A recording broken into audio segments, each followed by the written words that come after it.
tibalah saatnya pada hari ini untuk kami belajar dari firman Tuhan.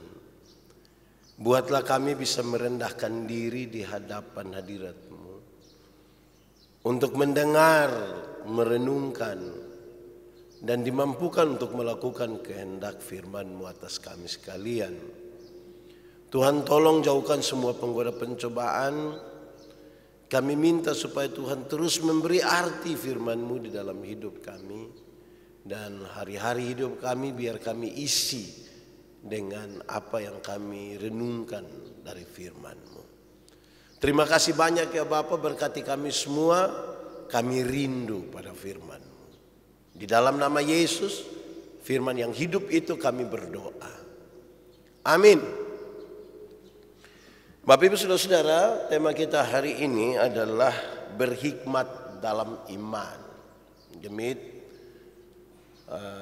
menetapkan bulan Juli sebagai bulan pendidikan, dan untuk hari ini kita belajar dalam semangat tema berhikmat dalam iman. Pembacaannya terambil dari Amsal pasal 1 ayat 1 sampai ayat yang ke-7. Amsal pasal 1 ayat 1 sampai 7, sejemput jemaat Tuhan berdiri. Tujuan Amsal ini, Amsal-Amsal Salomo bin Daud, Raja Israel, untuk mengetahui hikmat dan didikan, untuk mengerti kata-kata yang bermakna, untuk menerima didikan yang menjadikan pandai serta kebenaran, keadilan, dan kejujuran, untuk memberikan kecerdasan kepada orang-orang yang tak berpengalaman, dan pengetahuan serta kebijaksanaan kepada orang muda. Baiklah orang bijaksana mendengar dan menambah ilmu, dan baiklah orang yang berpengertian memperoleh bahan pertimbangan. Untuk mengerti amsal dan ibarat, perkataan dan teka-teki orang bijak. Takut akan Tuhan adalah permulaan pengetahuan, tetapi orang bodoh menghina hikmat dan didikan. Demikian firman Tuhan. Berbahagia setiap orang yang mendengar firman, memelihara dan melakukan dalam hidup setiap hari. Haleluya.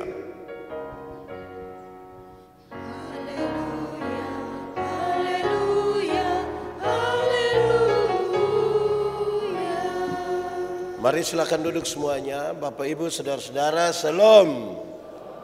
Saya rasa saudara lemah sekali. Liburan tidak terlalu bagus untuk saudara kah? Shalom. Begitu, semangat sedikit. Bapak Ibu, tema hari ini tentang berhikmat dalam iman. Waktu merenungkan firman dan dikaitkan dengan tema ini, saya pikir begini saudara. Memang ada banyak pengalaman yang orang mengaku beriman tapi tidak berhikmat. Mestinya berhikmat itu ada dalam iman juga begitu. Jadi kalau beriman itu mesti ada hikmat. Contoh, ada beberapa waktu yang lalu tambah dengan yang baru-baru ini. Jadi ini sudah berapa kali tapi saya pakai yang 2 kali.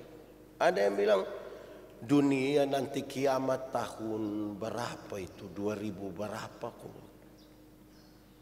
Akhirnya banyak orang jual rumah pergi ke Bandung, tidak jadi dunia kiamat. Baru-baru lagi muncul bilang 24 Juni nanti dunia kiamat. Nah sekarang sebulan apa? Juli. Ini tindakan tidak ada hikmat. Bahasanya seolah-olah rohani tapi tidak berhikmat. Karena itu saudara-saudara, betapa pentingnya orang paham bahwa hikmat itu sangat penting dalam kehidupan, termasuk kehidupan rohani. Salomo sebagai orang yang meminta hikmat dari Tuhan. Kemarin minggu lalu kita baru belajar itu. Hikmat yang luar biasa yang dikenang sepanjang masa pun dalam saat-saat tertentu dia mengalami kejatuhan yang serius. Sepertinya ini orang kok tidak berhikmat sekali. Dia ikut Istrinya punya kemauan untuk menyembah kepada dewa-dewi. Salomo yang sudah seperti itu saja masih begitu. Dan saya kira ini sebuah perenungan yang baik bagi kita hari ini, supaya kita terus-menerus bertanya tentang apa yang kita imani, tentang apa yang kita jalani. Bapak Ibu Saudara-saudara, di bagian awal saya ingin menyampaikan kepada kita tentang kitab Amsal. Saudara tahu banyak, mungkin bisa juga cari di Google di mana-mana. Tapi secara cepat saya mau kasih tahu, kitab Amsal itu berisi paling tidak 3 hal yang menarik. 1, dia berisi bagaimana orang hidup apa adanya. Orang hidup apa adanya di hadapan Tuhan dan di hadapan manusia, hidup apa adanya saja. Bicara apa adanya, makan apa adanya, bergaul, berkata-kata apa adanya. Biasa tuh yang bikin repot itu kalau kita tidak apa adanya. Kalau saudara itu merasa belum terlalu kuat beriman apa adanya kepada Tuhan. Saya tegur 1-2 WL ketika orang KKR dan saya, dan bilang, sudah capek. Bilang, saya baru takut omong, saya baru bilang, belum, amin. Tidak akan capek kalau kita di dalam Tuhan.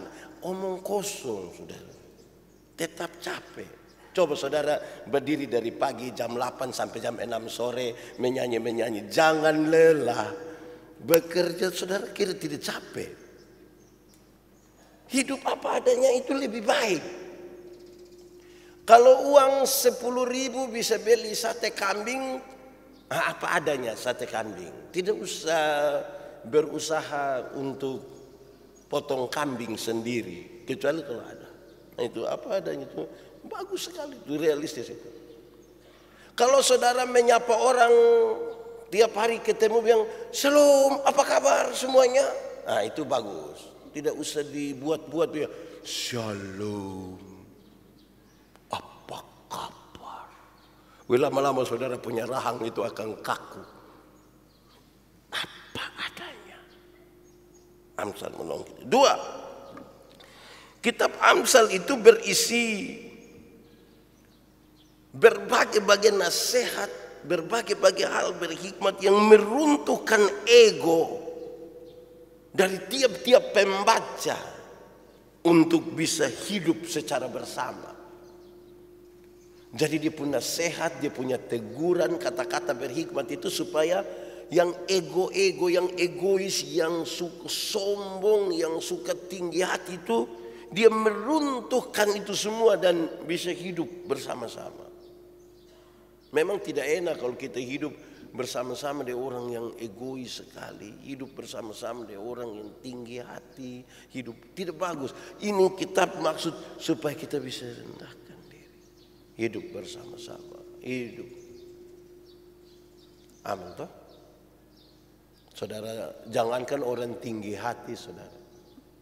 Kita dengan mama mantu sayang, tagal ada libur kok kita tidur mau bangun sedikit 7:30 lah, begitu baru bangun. Baru mama mantu sengaja bangun, bakalai anak lain bilang, kamu tidak sama ke mama don dulu. Mama don dulu tuh 1:30 su bangun. Wih, itu kayak mau cek itu mama mantu kan. Jadi memang ini Amsal ini bagus supaya hidup bersama-sama itu hidup yang baik. Ketiga, kitab Amsal itu berisi hal-hal yang baik sekali dalam kaitan dengan mengajukan prinsip agar manusia hidup menjunjung tinggi Allah. Prinsip dari menjunjung tinggi Allah itu adalah dia mesti punya rasa hormat, hikmat, iman, dan juga hal-hal yang berkaitan dengan komitmen menjaga iman, pengakuan tentang pernikahan, lain-lain itu semua dimaksudkan begitu. Itu bagian di mana orang yang punya prinsip untuk hidup tetap menaruh Tuhan Allah di atas. Kan kita mengaku banyak hal di hadapan Tuhan Allah dan jemaatnya. Kitab Amsal kira-kira berisi begitu. Saudara-saudara, ini disampaikan juga karena sebentar sore kan untuk jemaat Gemita Agape ada perjamuan kudus. Supaya apa yang kita mengaku di hadapan Tuhan Allah dan jemaatnya itu sesuatu yang memang kita taruh dia di atas. Tidak boleh ada penipuan, tidak boleh ada dusta di situ. Itu bagian pertama. Bagian yang kedua, saudara-saudara, tentang pembacaan yang kita baca hari ini. Setelah kita tahu isi dari kitab Amsal. Pembacaan dari Amsal pasal 1 ayat 1 sampai 7 paling tidak berisi dua hal. Satu, Amsal pasal 1 ayat 1 sampai 7 itu berisi, ini adalah awal dari kitab Amsal, tetapi sekaligus menunjukkan tujuan tadi isi tujuan dari kitab Amsal. Tertulis dengan baik tujuan-tujuan di dalamnya. Satu, untuk mengetahui hikmat dan didikan. Jadi untuk baca kitab Amsal yang panjang itu, saudara, di bagian paling depan dia sudah tulis tujuannya. Supaya orang mengetahui hikmat dan didikan. Kedua, untuk mengerti kata-kata yang bermakna. Sebab kata-kata ini selalu ada makna. Karena itu orang mesti mengerti. Ketiga, untuk menerima didikan yang menjadikan pandai serta kebenaran, keadilan dan kejujuran. Keempat, untuk memberikan kecerdasan kepada orang yang tidak berpengalaman dan pengetahuan serta kebijaksanaan kepada orang muda. Baiklah orang bijak mendengar dan menambah ilmu, dan baiklah orang yang berpengertian memperoleh bahan pertimbangan. Kira-kira begitu. Dia punya maksud untuk memberikan kecerdasan. Dan yang kelima, tujuannya adalah untuk mengerti Amsal dan ibarat. Untuk mengerti Amsal dan ibarat. Perkataan dan teka-teki. Untuk mengerti Amsal, ibarat, perkataan dan teka-teki. Saya kira ini konteksnya sangat Timur Tengah. Dorang tidak bicara langsung. Dorang seperti kami orang Timor. Orang Timor itu kalau dia sementara makan, terus ada orang datang bertamu, pas lihat dia ada makan, orang Timur tidak langsung bilang, mari kita makan, mari kita makan. Dia tidak begitu. Dia akan bicara pakai bahasa Timur yang kira-kira bilang begini, Bapak, Mama, ini datang pas ketemu kita di dalam sungai. Mari kita baku tolong kok kita keluar dari ini sungai. Dia tidak omong makan. Dia pakai semacam kiasan, dia pakai semacam ibarat. Untuk mengerti itu. Kira-kira begitu.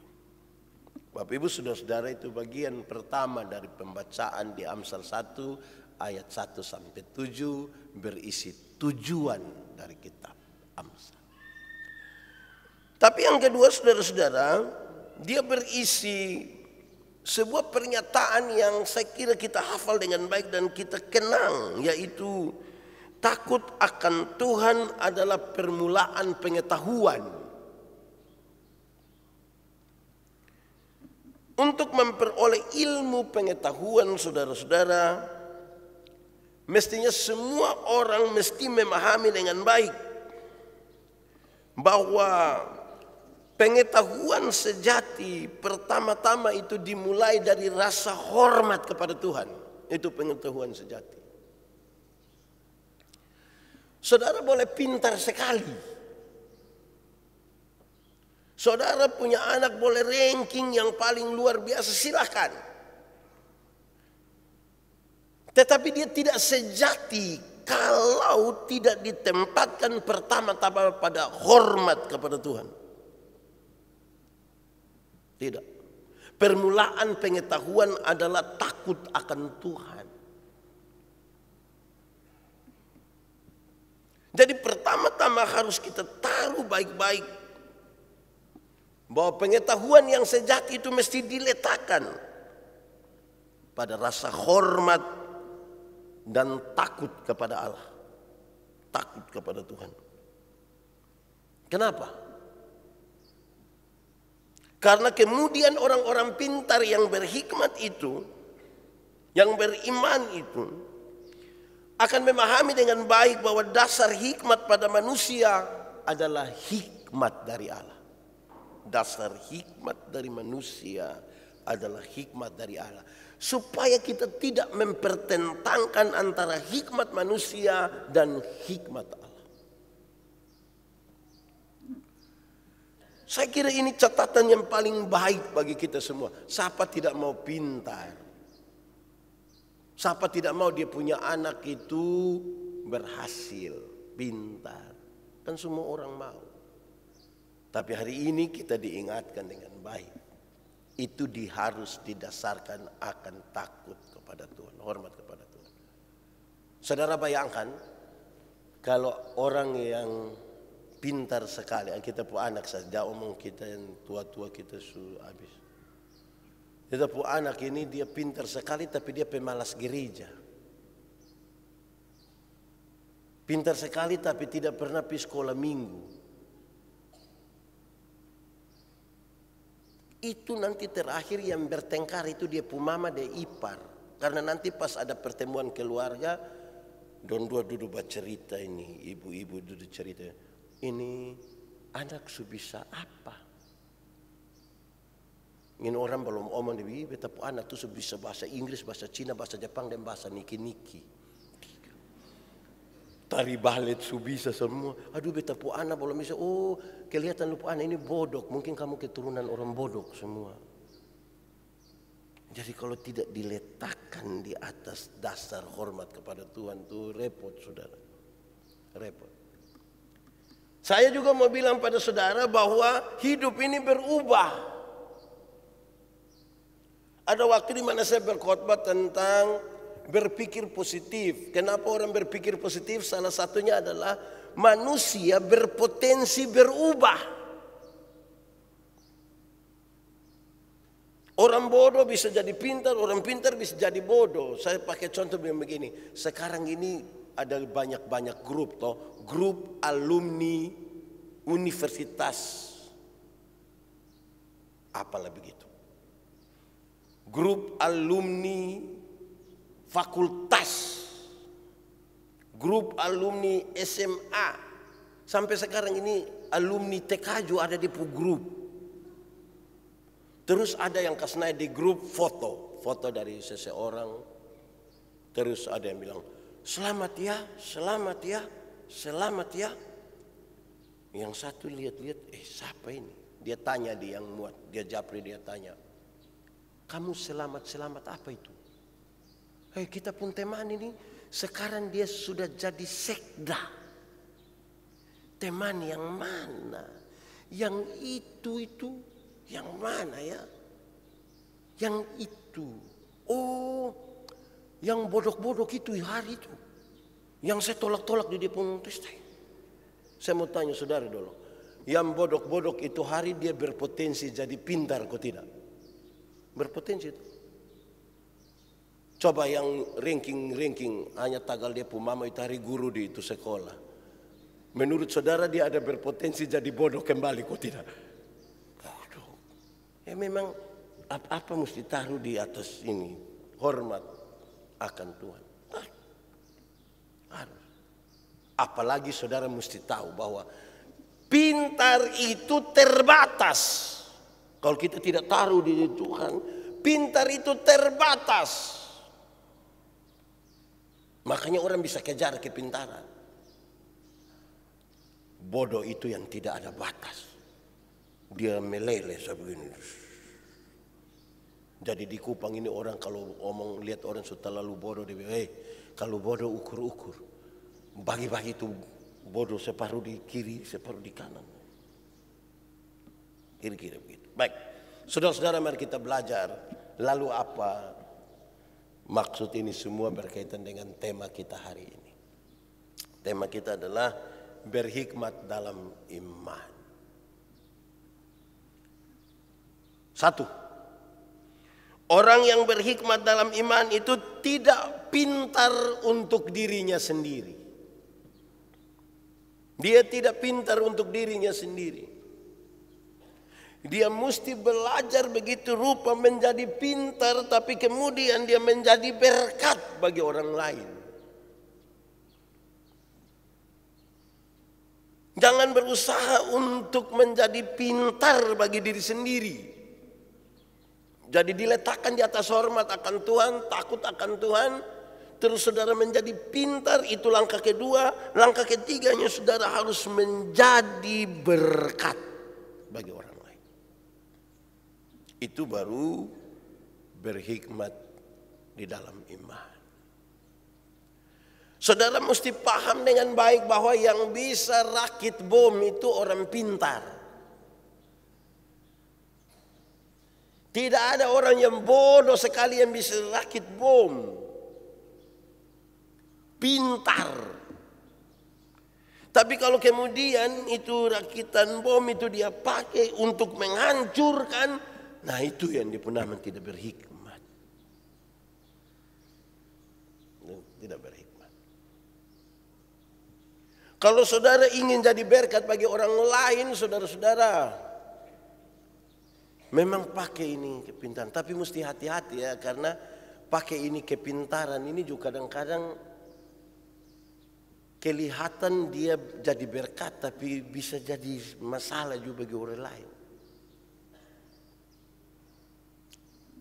Saya pernah mengalami masa di mana tidak suka dengar orang khotbah, tidak suka. Ada masa di mana ketika penatua dia akan bangun membawa khotbah, saya lihat dia bilang, kan saya rasa saya sudah tahu. Tidak lagi mau mendengar. Jadi nanti kemudian saya berkhotbah itu hanya untuk mau kasih tahu orang bahwa saya ini lebih pintar dari ini, lebih pintar dari itu, tidak berarti menjadi berkat. Jadi berhikmat dalam iman itu mesti betul jadi berkat. Jangan paksa diri pintar juga. Saya bawa satu kelompok pemuda, kami melayani di Noelaku, di daerah TTS. Ini pemuda banyak acara. Salah satu acaranya adalah pelatihan pembuatan piring lidi. Piring yang dari lidi itu hari kan banyak-banyak piring lidi. Maka seluruh jemaat itu sudah mempersiapkan lidi karena disuruh tahu bilang akan ada ini, jadi tolong siap lidi. Hampir-hampir itu pohon kelapa semua di Noelaku dan potongan dia apa hanya untuk dapat lidi ini. Pelatihan orang sebanyak ini. Rupa-rupanya ada satu yang kepingin tampil di situ, tapi dia tidak terlalu pintar untuk buat itu. Tapi dia pun rasa kepingin tampil itu bagus. Saya lihat dia pun semangat. Saya lihat memang dia buat-buat ini piring ini. Saya lihat itu bukan piring. Ada orang tua satu, opa-opa satu. Mungkin dia umur 80 tahun. Dia dari jauh sama dia lihat-lihat begini. Dia tidak berani omong di semua orang, tapi dia omong sendiri. Tapi karena di sebelah saya dengar dia pakai bahasa Timor bilang begini. Le ika pika fa. lei cobe. Dia bilang, ini bukan piring teh, ini cobe. Saya bayangkan kalau sayang itu orang, saya sudah berhenti latih. Saya sudah berhenti. Orang yang kadang-kadang merasa diri pintar itu, tanpa sadar dia melakukan hal yang oleh orang. Saudara pikir ketika kita melakukan sesuatu yang tidak jadi berkat itu, orang diam-diam, saya itu berarti dia tidak tahu. Siapa bilang? Orang ada tahu. Mungkin dia senyum dalam-dalam, dia hanya bilang, dia pikir tidak tahu. Saya bayangkan kalau itu bukan piring tapi cobe. Coba saudara ulek ame kurus di cobe lidi, bisa. Itu mengerikan, itu memalukan sebenarnya. Saya kira itu supaya kita lihat bahwa kepintaran itu jangan untuk diri sendiri. Karena dia punya poin yang kedua. Poin yang kedua, saudara-saudara, orang yang berhikmat dalam iman menggunakan pengetahuannya dengan baik dan tidak memperdayai orang lain. Dia tidak menipu orang lain. Ada orang sudah cukup pintar, ada orang punya kegiatan rohani, ada orang bisa mengucapkan darah Yesus berkuasa, tapi dia tipu orang. Nah, itu tidak beriman itu. Simbol-simbol rohani kita pakai semua. Tetapi ternyata kita pakai pengetahuan, kepintaran untuk menipu. Yang begitu tidak boleh.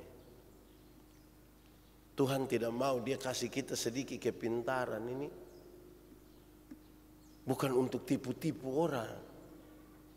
Kan untuk jadi berkat tuh, bukan untuk tipu-tipu. Jadi siapa yang surencana tipu-tipu orang, bertobat sudah. Tidak usah tipu sana, tipu sini. Wih, Pak Pendeta itu orang terlalu pintar. Pintar maksudnya dia bisa cipta manusia jalan pakai tangan dari sini pisau Oh tidak, itu orang itu dia kalau omong apa itu yang salah juga benar. Oh itu bukan pintar. Itu bukan pintar, itu penipu. Itu penipu. Karena itu saudara-saudara, pakailah seluruh ilmu, pakailah seluruh pengetahuan, pakailah semua hal yang ada pada kita, jangan untuk menipu. Ini juga sekaligus peringatan bagi mahasiswa dorang. Atau anak-anak yang orang tua ada kirim dong sekolah di Surabaya kok, di Jakarta atau di Jogja atau di Soe. Ini kasih tahu dorang, kamu ada sekolah baik-baik itu jangan tipu orang tua. Jangan tipu. Kalau memang mau dapat uang bulanan lebih sedikit, jangan pakai tipu.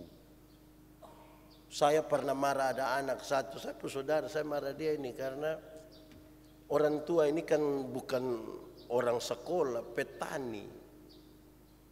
Nah ini anak ini karena dia tahu dia punya papa mama itu tidak tahu tentang registrasi, maka dia kasih tahu dia punya papa mama bahwa dia registrasi setiap bulan. Padahal banyak-banyak uang yang dikirim ini dia pakai kok ajak nona beli baju yang seragam. Satu tulis papa, satu tulis mama. Saya bilang lebih kamu bakar buang itu baju.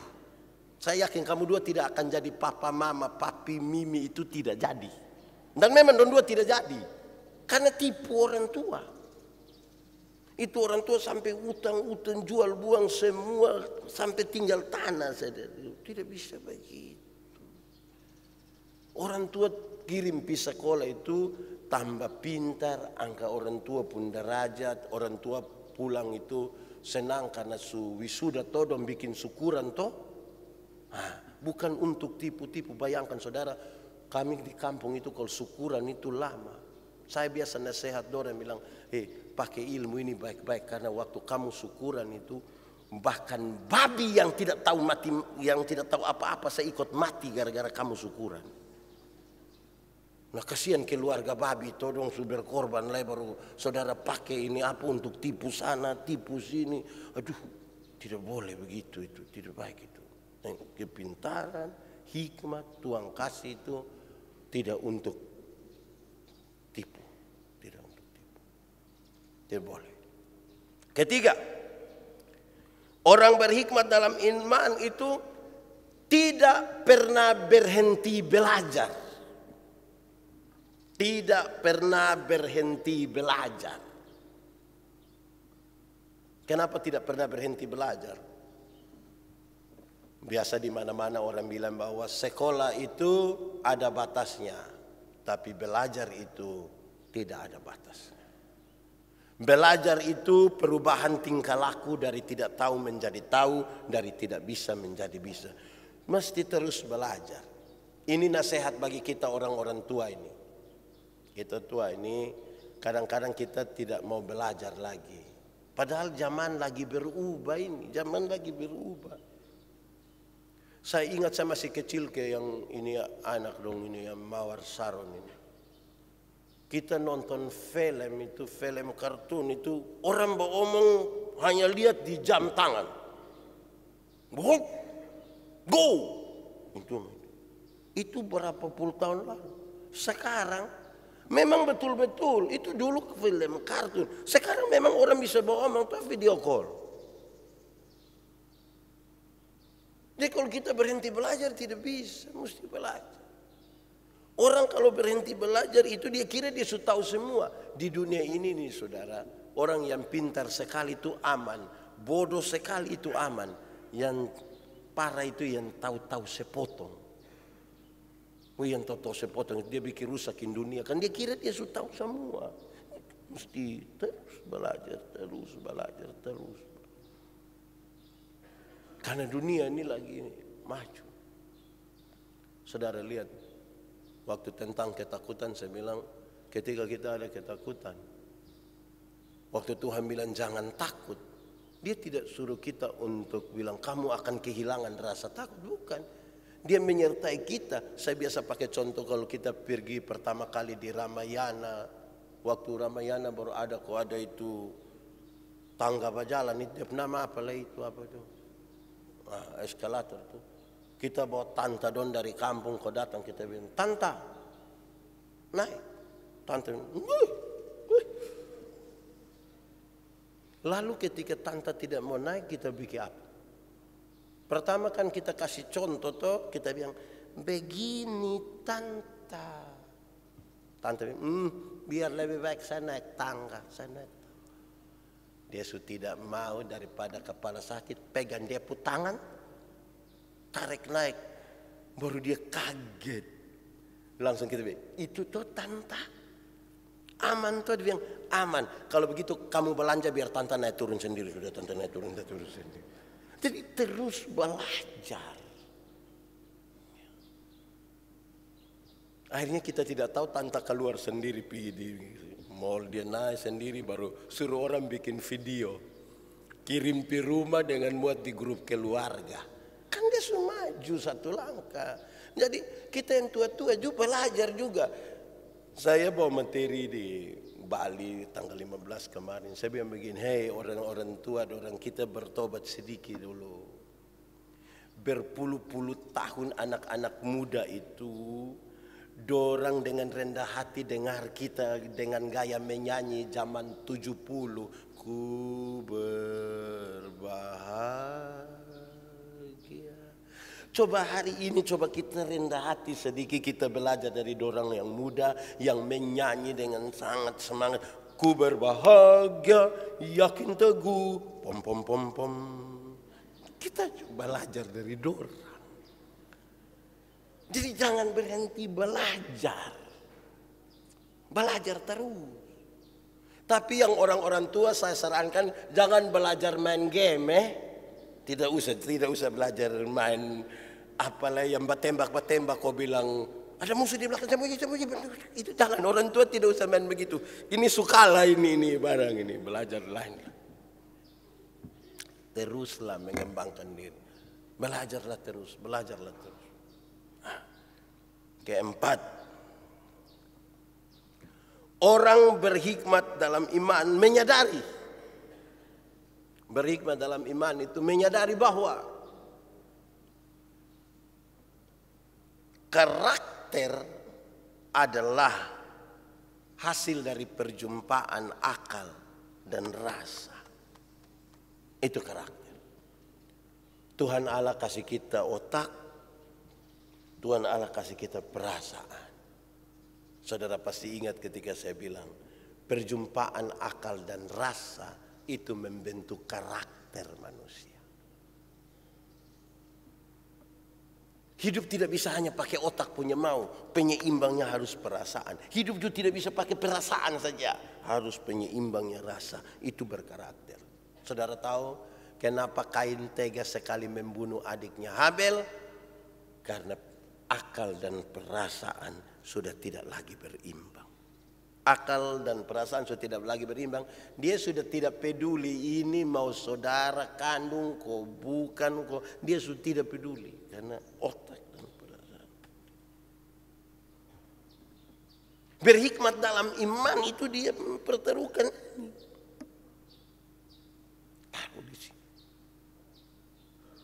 Berkali-kali saya bilang pada saudara, yang membedakan manusia dengan ayam itu, saudara, ayam itu ada otak, tapi tidak pakai otak. Makanya tidak ada sekolah ayam. Yang ada hanya sekolah untuk manusia. Ayam itu ada peras, ada hati. Dia pun nama hati ayam. Tapi ayam tidak pakai perasaan. Makanya ayam itu tidak tahu cemburu. Saudara pernah cemburu kok tidak? Pernah toh? Karena bukan ayam. Nah, perjumpaan ini dua ini membentuk karakter. Iman itu masuk baik-baik di situ. Kau kasih ingat, akal sebagus tapi jangan sampai bertempu otak lupa bahwa Tuhan lebih tinggi dari kita pu otak. Perasaan sebagus tapi jangan sampai kita lupa bahwa menjadi terlalu baik dan perasaan itu juga tidak bagus. Saudara bayangkan saja kalau saudara ketemu satu orang, saudara lihat dia begini terus ada dia kotoran di hidung. Berani kasih tahu dia. Saudara bilang, "Om, minta maaf ada ini, boleh saya ambil?" Saudara berani kasih tahu begitu. Kita perasaan toh. Yang lucunya kita tidak kasih tahu dia, tapi kita kasih tahu orang lain bilang, menjadi tidak berimbang ini barang. Jadi kalau iman itu tahu ada, tahu. Tapi, minggu lalu kita bicara etika sedikit 4 hal itu. Saya tidak mau ulang karena saya justru lupa mengkali. Tapi saya mau lanjutkan sedikit etika. Tuhan Yesus ajar kita tentang etika. Dia bilang begini, nanti kalau ada seorang saudaramu berbuat salah, panggil dia bicara ampa mata, bicara ampa mata. Nanti kalau dia tidak dengar, panggil tambah 1-2 orang lain. Tapi 1-2 orang lain yang datang ikut bicara, diharapkan adalah orang-orang yang bijaksana. Jangan sampai itu orang sementara mabuk baru kita panggil dia bilang, mari omong dia dulu, mari kau injak kami dia sedikit dulu supaya. Nanti kalau dia tidak dengar, bawalah dia ke sidang jemaat. Kenapa dia pakai kata sidang jemaat? Supaya menyelesaikannya secara berjemaat. Nanti kalau dia tidak dengar, anggaplah dia sebagai orang berdosa atau pemungut cukai. Dia kasih tahu 1, 2, 3. Untuk pakai antara perjumpaan ini apa ini? Akal dan rasa. Jangan hanya pakai otak saja. Jangan juga hanya pakai perasaan saja. Kalau tidak nanti tidak berimbang. Kelima, ini terakhir. Berhikmat dalam iman menyadari kekurangan di hadapan Tuhan dan mau mengevaluasi terus-menerus akan imannya kepada Tuhan. Ini orang yang berhikmat dalam iman tuh, dia tidak bisa untuk mau tinggi hati di hadapan. Dia di hadapan Allah itu dia sadar dia penuh dengan kekurangan. Sadar penuh dengan kekurangan, dia evaluasi lagi. Apakah saya masih tetap percaya Tuhan atau tidak? Kan ini kita ambil semua dari refleksi atas Salomo. Setelah lalu berhikmat itu dia pikir dia sudah jalan betul. Oh ternyata tidak. Dalam perjalanannya dia sadar tidak bisa. Salomo dalam seluruh kekayaan dan kelebihannya kemudian dalam refleksinya bilang, aduh maaf, jikalau bukan Tuhan yang bangun rumah, sia-sialah. Aduh, kalau bukan Tuhan mengawal kota, sia-sialah pengawal berjaga-jaga. Itu terjadi ketika dia makin tua, makin belajar dari keadaan, makin belajar dari pengalaman. Dia makin tahu. Ternyata saya masih banyak sekali kekurangan. Saya masih tidak berpengalaman. Saya tidak berpengetahuan. Kesempatan-kesempatan yang Tuhan kasih adalah kesempatan untuk kita belajar bersama. Belajar beriman dan memahami. Tidak bisa kita pada satu kesimpulan lantas kita sudah tahu bahwa kita sudah mengetahui semua itu. Apalagi tentang Tuhan. Tuhan itu terlalu besar. Coba saudara berdiam diri sejenak, sebentar pulang saudara berdiam diri. Coba saudara renungkan masa-masa tersulit dalam hidup saudara yang saudara sudah berpikir sangat progresif, strategis. Ternyata yang Tuhan jawab tidak seperti apa yang saudara pikirkan. Baru saudara bilang, betul ya ternyata ini maksud Tuhan bagi saya. Baru kita bilang, ternyata kita ini bukan apa-apa, kita telah. Pernah aku tidak saudara mengalami, merasakan orang sementara mereka rekakan yang jahat kepada saudara, tapi saudara tidak tahu. Nanti sudah lewat berapa puluh tahun kemudian baru, aduh ternyata itu waktu ada orang rencana. Dalam ketidaktahuan kita, tapi Tuhan ada jaga kita. Baru kita bilang, aduh Tuhan, ternyata. Jadi kita makin melihat kepada Tuhan tuh, kita menemukan bahwa kita tidak ada apa-apanya di hadapan Tuhan. Untuk baik Tuhan menjaga kita, untuk baik Tuhan mengawal kita. Mari kita tunduk kepala di hadapan Tuhan Allah. Kita angkat hati dan kita berdoa kepada Tuhan. Firman Tuhan berkata, kalau kamu dengar suaranya jangan keraskan hatimu. Minta Roh Kudus lembutkan setiap hati yang keras. Dan mari kita berdoa. Bapa di surga, terima kasih untuk firman-Mu. Tolonglah supaya kami berhikmat dalam iman sebagai orang percaya. Janganlah hal-hal yang kemudian kami buat, kami bicarakan, kami lakukan, kami ternyata melakukannya tidak seturut dengan hikmat yang Tuhan mau atas kami. Tolonglah kami supaya firman-Mu jadi pelita bagi kaki kami, sekaligus terang bagi jalan kami. Terima kasih banyak ya Bapa. Di dalam nama Yesus kami berdoa. Amin. Paduan suara.